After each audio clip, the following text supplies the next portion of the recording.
बिस्मिल्लाहिर्रहमानिर्रहीम। अस्सलाम वालेकुम नाज़रीन, आप यूट्यूब चैनल देख रहे हैं। मैं इमरान ख़ान हूँ।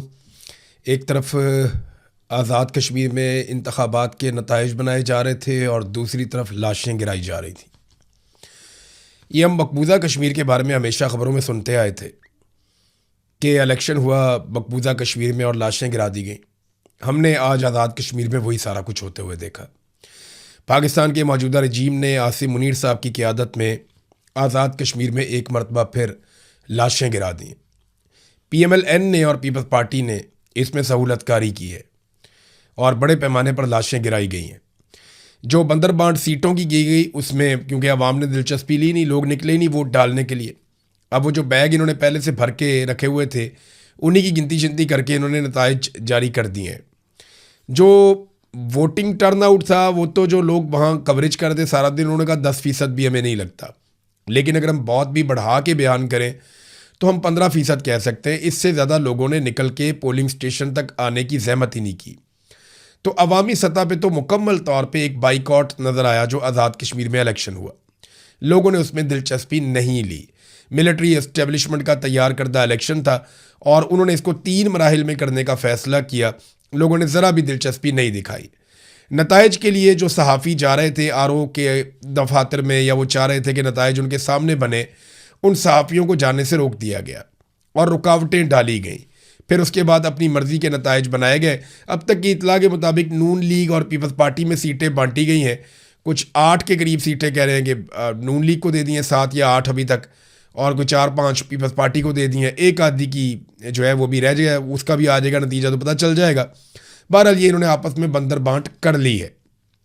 इसके बाद दूसरे मरले का इलेक्शन करवाएंगे। लेकिन जब यहाँ पे इलेक्शन हो रहा था तो वो जो एहतजाज करने वाले लोग मीरपुर से निकले काफिले लेकर वो रावला कोट पहुँच गए और दरीक चौक से जब वो आगे की तरफ बढ़े और चनार चौक के नज़दीक पहुँचे तो उमर नज़ीर कश्मीरी साहब ने जो स्टेटमेंट जारी किया उसके मुताबिक वहाँ पे खौफनाक खून रेजी हुई है। कश्मीर को पाकिस्तान की शारक कहा जाता है और उस पर खुद ही छुरी चला रहे हैं और चलाने वाले भी कोई बाहर से नहीं आए, हमारी अपनी सिक्योरिटी फोर्सेज हैं। उमर नज़ीर कश्मीरी ने जो सबसे पहले इन्फॉर्मेशन दी, उन्होंने बताया कि जी चनार चौक के नज़दीक इमारतों पर असलहा फिट किया गया था और हैवी मशीन गन्स फिट करने के बाद अवाम पे गोली चलाई गई। रेंजर्स ने गोली चलाई है जो उन्होंने बताया। पहले उन्होंने 10 लोगों के नाम लिए जो शहीद हुए हैं, उनके इलाकों के नाम लिए और ये बताया कि 10 लोग अब तक शहीद हो चुके हैं। 7वें नंबर पे उमर नज़ीर कश्मीरी ने अपने भाई का नाम लिया था। फिर कुछ देर के बाद इतला आती है, एक और साहब बताते हैं कि जो शहादतें हैं उनकी तादाद 14 हो गई है। और अब जब मैं ये वीलॉग रिकॉर्ड कर रहा हूँ तो अभी जो ताज़ा तरीन इतला आई है उसके मुताबिक अब तक 20 कश्मीरी शहीद हो गए हैं इस पूरे इंसिडेंट में। कौन कौन है? नईम बट हैं कोटली आज़ाद कश्मीर से, दूसरे शहीद उस्मान नज़ीर, तीसरे निसार अहमद, चौथे काशिफ याकूब, 5वें सरदार फ़िदा हुसैन, छठे मुजम्मल, 7वें बासित शाह, 8वें फ़हीम अफजल, 9वें कामरान मुश्ताक, 10वें ज़रगाम खलील, 11वें साकिब हनीफ और 12वें साकिब इसहाक, अरील असगर 13, 14 उस्मान गुल, 15 जफ़ीर पहलवान, 16 निसार शाहीन, 17 ख्वाजा इब्रार लतीफ़, कामरान हफीज़ और फैसल साबिर। तो इस तरह ये लोग, अली हुसैन, ये लोग शहीद हो गए हैं। 20 के करीब नाम अभी तक मेरे पास आए और ये आज़ाद कश्मीर से दोस्तों ने भिजवाए हैं। बहुत सारे लोग ज़ख्मी भी हुए हैं जो अस्पतालों में। एक अफसोसनाक बात यह है कि सिक्योरिटी फोर्सेज ने पहले इन लोगों पे बिला इश्तियाल फायरिंग की। इन लोगों के पास हथियार नहीं थे, ये निहत्ते जा रहे थे और ये बात उमर नज़ीर कश्मीरी ने खुद बताई भी कि हमने लोगों से दरख्वास्त की थी कि कोई भी हथियार लेकर नहीं जाएगा। निहत्ते लोगों पे गोली चलाई गई है। उमर नज़ीर कश्मीरी का भाई शहीद हुआ है। उसने जब शोहदा के नाम लिए तो 7वें नंबर पर अपने भाई का नाम भी लिया और बताया कि ये मेरा भाई था। लेकिन बड़ी सब्र के साथ, बड़ी इस्तिकामत के साथ, साबित कदमी के साथ उन्होंने शोहदा के नाम लिए और बड़ी होशमंदी के साथ उन्होंने आगे के लाएमल का ऐलान किया कि हम आगे बढ़ेंगे, हम पीछे नहीं हटेंगे, हम अपने मौक़िफ़ से पीछे नहीं हट सकते, हम हक़ पर हैं। हमारे जो लोग शहीद हुए, हमारा ईमान है कि अल्लाह ताला उनके लिए अच्छाई वाले मामलात करेगा। बड़ा पहाड़ जैसा सब्र और हौसला दिखाया उमर नज़ीर कश्मीरी ने। जब ऐसे लोग होते हैं ना फिर लोग पीछे नहीं हटते। सिक्योरिटी फोर्सेस का मुहासरा तोड़कर गोलियां खाते हुए अपने सीने पेश करके ये लोग पहुंच गए शहर के अंदर और जिस मंजिल पे इन्होंने जाना था वहां तक पहुंच गए। अब आगे का फासला ये लोग पैदल तय करेंगे। वजह यह है कि गाड़ियां इनकी रोक दी गई हैं, तबाह कर दी गई हैं और इनको गाड़ियों की सहूलत भी उस तरह मुयसर नहीं है। तो अब कश्मीरी बड़े पैमाने पर पैदल मार्च करेंगे और इसमें उनको 4 दिन भी लग सकते हैं, 5 भी दिन लग सकते हैं। मुजफ्फराबाद जाने में तो कश्मीरियों के लिए एक बहुत बड़ी रिस्पॉन्सिबिलिटी और एक बहुत बड़ी तहरीक ये बन चुकी है। चंद दिन पहले तक हमारे मीडिया के जो दोस्त भारत में नौजवानों के हक में आवाज़ बुलंद कर रहे थे वो इस पे बात नहीं कर पा रहे। पाकिस्तान के मीडिया पे कश्मीरियों का खून बह रहा है, कोई टिकर भी नहीं चल रहे, कोई खबर नहीं चल रही, कोई ब्रेकिंग नहीं आ रही, कोई पाकिस्तान का मीडिया ये खबर देने के लिए तैयार नहीं है। बल्कि अलीम खान को शिकस्त हुई बदतरीन इस इलेक्शन में और उसका चैनल बदला ले रहा है कि जनाब ये शरपसंद थे। जत्थे कहकर मुखातिब किया जा रहा है, मुसल्ला जत्थे कहा जा रहा है, शरपसंद कहा जा रहा है कि इन्होंने 2 पुलिस वालों को ज़ख्मी कर दिया। ये 20 लाशें नज़र नहीं आती, बहुत सारे ज़ख्मी दर्जनों अस्पतालों में पड़े हुए हैं, वो नज़र नहीं आते। अवाम के ऊपर सीधी गोली चलाई गई है। ऐसा लगता है कि एस्टेब्लिशमेंट लोगों के इलेक्शन के बाइकआउट का बदला ले रही थी कि मारो इनको गोलियां, ये हमारे हुक्म की खिलाफ वर्जी करते हैं। नाजरीन, जिन लोगों से मेरी बात हुई आज़ाद कश्मीर में, वो ब्रिगेडियर फाइक को और आईजी लियाकत को ज़िम्मेदार करार दे रहे हैं कि ये 2 लोग बेसिकली रिस्पॉन्सिबल हैं जो भी कत्लेआम आज़ाद कश्मीर में अब तक हुआ है। 50 के करीब लोग पहले शहीद हो गए थे, 20 लोग अब शहीद हो गए, लगभग 70 के करीब लाशें और बहुत बड़े पैमाने पे ज़ख्मी है, बहुत बड़ी तादाद में ज़ख्मी है। रावला कोट को लहू लहान कर दिया। पूरे पाकिस्तान को इसके ऊपर आवाज़ उठानी चाहिए। मुझे अच्छी तरह याद है, आज से चंद दिन पहले मेरी ज्वाइंट अवामी एक्शन कमेटी के लोगों से बात हो रही थी, तो इन्होंने मुझे एक बात कही थी कि इमरान भाई, ये बात आप याद रखिएगा कि इस लड़ाई में या तो हम जीतेंगे, अपने हकूक़ लेंगे, या हम मारे जाएंगे। लेकिन अगर हम मारे जाए ना, तो आप हमें भूलने मत दीजिएगा, लोगों को बताइएगा कि हम अपने लोगों के लिए मारे गए। हमें पता है कि हम इसमें शहीद कर दिए जाएंगे, हम इस बात को जानते हैं। हमने अपने हाथों से लाशें उठाई हैं, आइंदा हो सकता है कि हमारी लाशों को हमारे लोग उठाकर ले जाएं। हम या तो कामयाब होंगे या शहीद कर दिए जाएंगे, हमारे पास और कोई रास्ता नहीं बचा। लेकिन वादा करें आप हमें भूलेंगे नहीं, हम अपने लोगों के लिए जाने दे देंगे, हमारे बाद आने वाले हमारी तहरीक को जिंदा रखेंगे। लेकिन कश्मीरी एक दिन अपना हक ले लेंगे, हम पीछे नहीं हटेंगे। ये बातें इन्होंने मेरे से की थी। मैं उस वक्त सोच रहा था कि ये इस नहज पे मामला पहुंचा क्यों। वो इसलिए कि ज़िद है, हरदर्मी है एक आदमी की कि पाकिस्तान में मेरा सिक्का चलेगा, मैं निज़ाम को चलाऊंगा। एक इदारा ये सोचता है कि वो पूरे मुल्क को कंट्रोल करेगा, तो फिर मुल्क का यही हाल होगा जहाँ जमहूरियत नहीं है, इंसानियत नहीं है। और आप इल्ज़ाम लगा देते हैं कि ये जनाब दुश्मन के आला कार हैं, कभी कहते हैं राह के एजेंट हैं। आपको राह तोते पसंद है ना, जो आपकी ज़बान बोले, जो आप कहें फर बोलने वाले तोते आपको पसंद है। या तो कोई शख्स आपके लिए राह तोता बन जाए, बोलता रहे, नहीं तो फिर आप उसको राह का तोता करार दे देते हैं या राह का एजेंट करार दे देते हैं। इतनी औकात है पाकिस्तान के इदारों की और पाकिस्तान के सिस्टम की, क्योंकि या तो ये कहते हैं कि आप हमारे लिए काम करें, अगर आप हमारे मफाद के खिलाफ जाएंगे तो हम आपको दुश्मन करार देके मार देंगे या गायब कर देंगे। और आज हम उसका एक और अमली मुजाहरा देख रहे थे। सेनेटर मुश्ताक ने ऐलान किया है कि वो रावला कोर्ट के लिए निकलेंगे सुबह 10 बजे इस्लामाबाद से। तो लोगों को उनके साथ जाना चाहिए। अब होना ये चाहिए कि अवाम को एहतजाजी रैलियां निकालनी चाहिए, आवाज़ बुलंद करनी चाहिए। मौलाना फजलुर रहमान साहब को भी इनके साथ जाना चाहिए, पीटीआई को भी इनके साथ जाना चाहिए, बाकी पॉलिटिकल पार्टीज़ को भी आज़ाद कश्मीर रावला कोर्ट जाना चाहिए। उन लोगों की लाशें वहाँ पड़ी हुई हैं, वो लोग ज़ख्मी पड़े हुए हैं, कोई तो उनको हौसला देने जाओ। ये बंदूक वाले तो पागल हो गए, इनको तो समझ ही नहीं आ रही, ये तो मुल्क का बेड़ा गर्क कर देंगे। 71 में भी मामला इनके हाथ में आया तो मुल्क टूट गया था, आज फिर मामला इनके हाथ में है।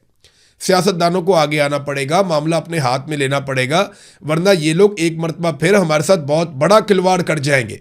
बंदूक वालों का दिमाग काम नहीं कर रहा, तो जो सियासतदान हैं, सिविलियंस हैं, वो आगे बढ़े और जाकर जख्मों पे मरहम रखें।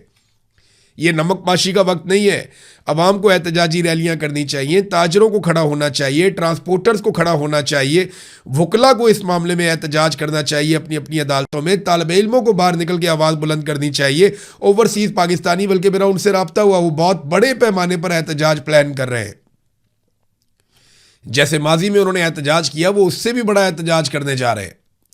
उनका ये कहना है कि वो अपने भाइयों को इस मुश्किल वक्त में अकेला नहीं छोड़ेंगे। सोशल मीडिया पे आप ज़रूर आवाज़ उठाएं, जितनी आवाज़ उठा सकें, थोड़ी उठाएं, ज़्यादा उठाएं, लेकिन आप सोशल मीडिया पे भरपूर आवाज़ उठाएं।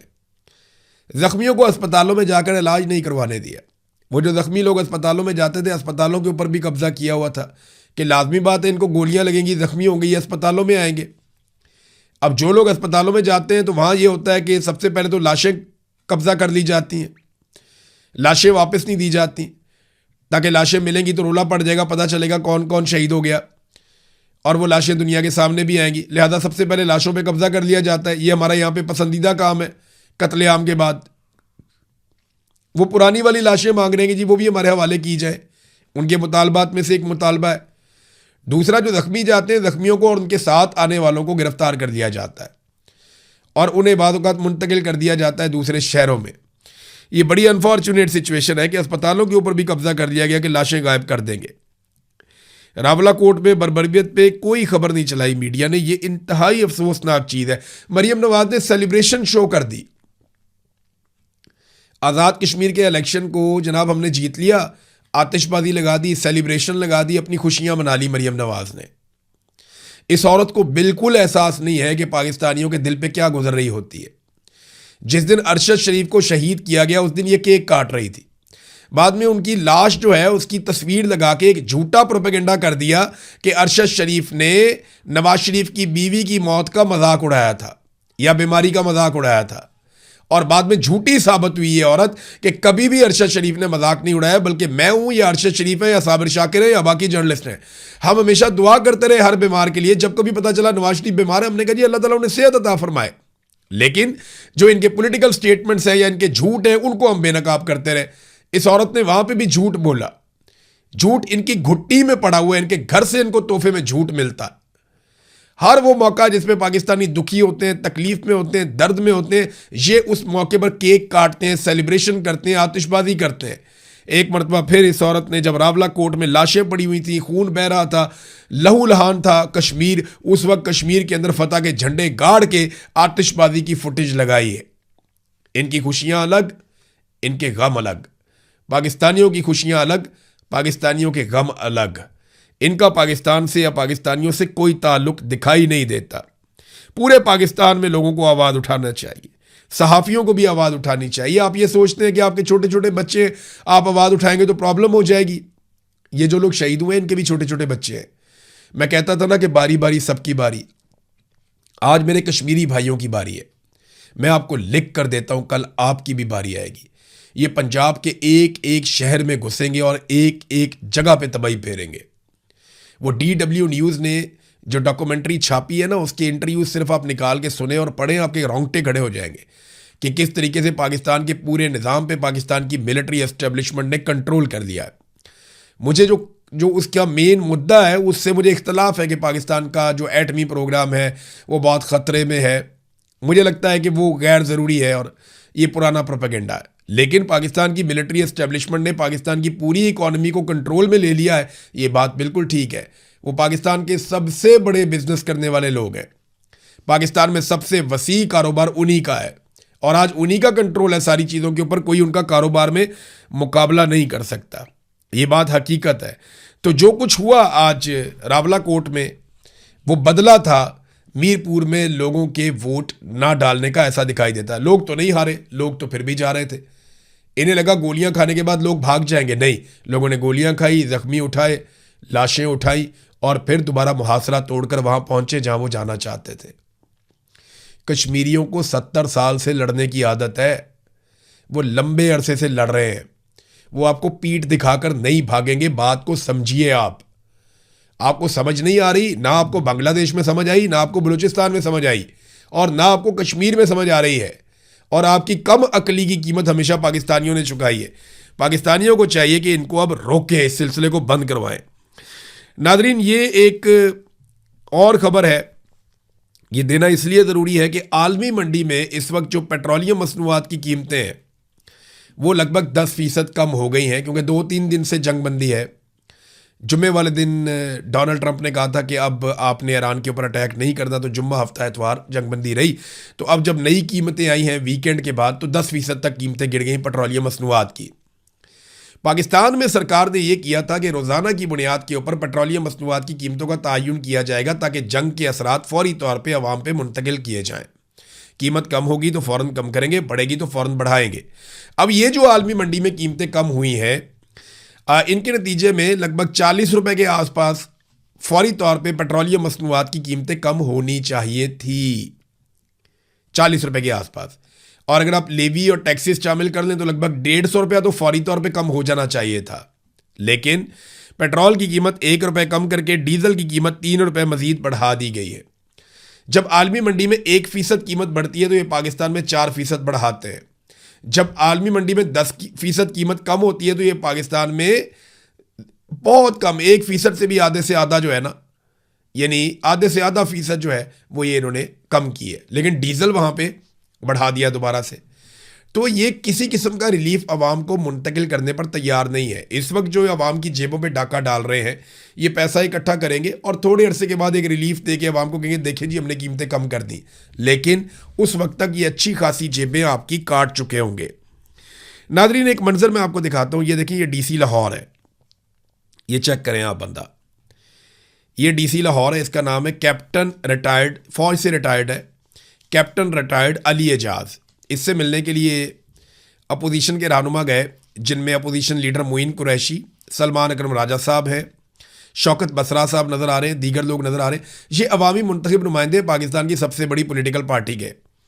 और ये DC को आप देखें ना ज़रा, ये झूले ले रहा है अपनी कुर्सी के ऊपर, झूल झूल के। इसकी बॉडी लैंग्वेज आप चेक करें, ये देखें, चेक कर रहे हैं आप बॉडी लैंग्वेज। ये अवामी मुंतखब नुमाइंदों के सामने एक तनख्वाहदार मुलाजिम बैठा हुआ है, लाट साहब, या जिसे वो कहते थे कि गोरा साहब। गोरा चला गया, अपनी बाकियात छोड़ गया। ये देखें, चेक करें आप, क्या ये रवैया होना चाहिए एक सरकारी मुलाजिम का जो तनख्वाह लेता है टैक्स के पैसों से? और सामने वो लोग बैठे हैं जिन्हें अवाम ने मुंतखब किया कि आपने हुक्मरानी करनी है और इन सबको आप कंट्रोल करेंगे। ये आप रवैया चेक करें, ये तरीका वारदात आप देखें। यहीं पे मरियम नवाज को ज़मीन से पेन उठा के देकर सल्यूट मारते थे। ये मिलिट्री एस्टेब्लिशमेंट का फैलाया हुआ गंद है। अब ये बेचारा DC ये इसीलिए ये हरकतें कर रहा है, इसको पता है कि अगर मैं ऐसे करके यूं करके अगर मैं ये एक्शन नहीं लगाऊंगा तो कल को जनाब मेरी पेशी हो जाएगी, मुझे एजेंसियां बुला के कहेंगी भाई तुम पाकिस्तान तहरीक इंसाफ के लोगों से अच्छे तरीके से क्यों मिले। यहीं पे अगर कोई और लोग बैठे होते तो आप देखते सामने चाय के कप पड़े हुए होते, बाकायदा उनकी मेहमान नवाजी कर रहे होते और बड़े अदब के साथ बैठा हुआ होता, और वो जारी भी कर देता है NOC के जनाब आप जलसा कर लें। 5 अगस्त का जलसा है, PTI को कहाँ इजाज़त मिल रही है तो हम सब जानते हैं। नादरीन, सुहेल अफरीदी का एक पैगाम भी आ गया, और ये जो पैगाम सुहेल अफरीदी ने दिया, उसने कहा जी 5 अगस्त को शाम 6 बजे पेशावर टूल प्लाजा पे हम फैसला कौन जलसा करेंगे। और सुहेल अफरीदी ने कहा कि ये जलसा सेमीफाइनल है और फाइनल जो है वो उसके बाद होगा, और बड़े अहम ऐलानात हैं जो पाकिस्तान तहरीक इंसाफ करेगी। और फिर उन्होंने बताया कि इमरान खान साहब, बुशरा बीबी की सेहत बहुत तशवीशनाक है, उन्हें आइसोलेशन में रखा गया है, मुलाकातें बंद कर दी गई हैं। ये वो सारी चीज़ें जो हम पहले से जानते हैं। मुकदमात का क्या हाल है वो भी हम पहले से जानते हैं, उन्होंने बताया। उन्होंने कहा मैं इमरान खान का नुमाइंदा हूँ, अवाम ने इमरान खान के नाम पर वोट दिया। खैबर पख्तूनख्वा में उनका विजन नाफिज करना अवाम का मैंडेट है। तमाम आइनी और कानूनी रास्ते इख्तियार करने के बाद एहतजाज ही वाहिद रास्ता बचा है। 2 साल से एहतजाज नहीं किया, फिर भी मुलाकातों पर पाबंदी बरकरार है, तो अब उन्हें एहतजाज करना होगा। वो कह रहे हैं जिसकी हम तैयारी कर रहे हैं। मामला ये है कि इमरान खान का नुमाइंदा हूँ, इमरान खान का विजन नाफिज करना है। तो इमरान खान ने तो ड्रोन हमलों से मना किया था, इमरान खान ने तो मिलिट्री ऑपरेशन से मना किया था। तो ये तो आपने खुद कहा था कि जो फ़ौज को ऑपरेशन का इख्तियार देता है कानून, वो हम ख़त्म कर देंगे, वो भी आपने ख़त्म नहीं किया। तो इमरान खान ने जैसे हुक्मरानी करने का कहा था वैसा बदकिस्मती से इन लोगों ने किया नहीं। बहरहाल देखते हैं जलसे में क्या ऐलान करते हैं और उसके बाद किस सिमत में आगे बढ़ते हैं। अब तक के लिए इतना ही। अपना ख्याल रखिएगा, अपने इस चैनल का भी। अल्लाह हाफ़िज़।